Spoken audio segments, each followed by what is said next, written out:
I have this really long video because I was waiting for my son to come down a hill on a bike, and I wanted to catch the most important part of the video, which is these jumps here.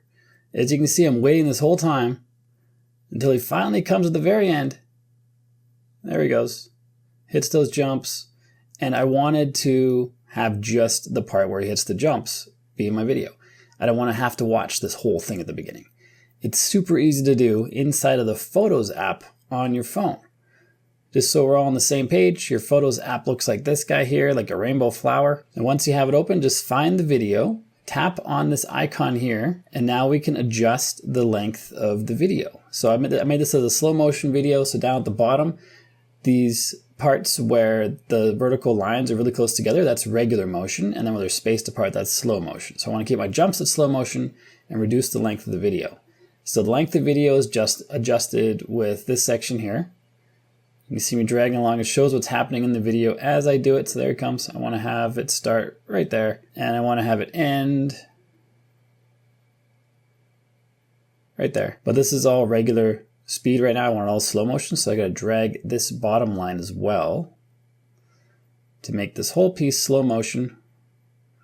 And now it's all slow motion. Then we tap the check here, save video. You can also save it as a new clip. So if you wanted to just clip out parts of a longer video, you can do that. You can take as many clips as you want out of a video.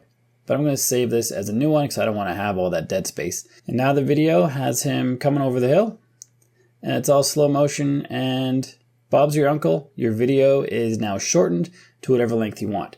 You can also undo this. If you find you shortened a video, but maybe you didn't want it shortened or you didn't do it right, you can actually revert back to the original. Just tap on this icon again, tap on this undo arrow up here, and you can revert to the original video. So even though you shortened it and you say, oh, I'm probably saving space because my video is now shorter, iPhone keeps the entire thing. So be aware of that. You can revert to original if you need to, and that makes your life a whole lot easier because you can't make mistakes. You just do stuff, try it out. If you don't like it, go back to the original and you can start over again, or just keep it as the original, whatever you want. And speaking of space, if you want to clear up space on your phone by emptying the trash bins and often find gigabytes worth of space, check out this video right here. And if you got value from the video you just watched, like and subscribe to let me know, and I'll see you on this one.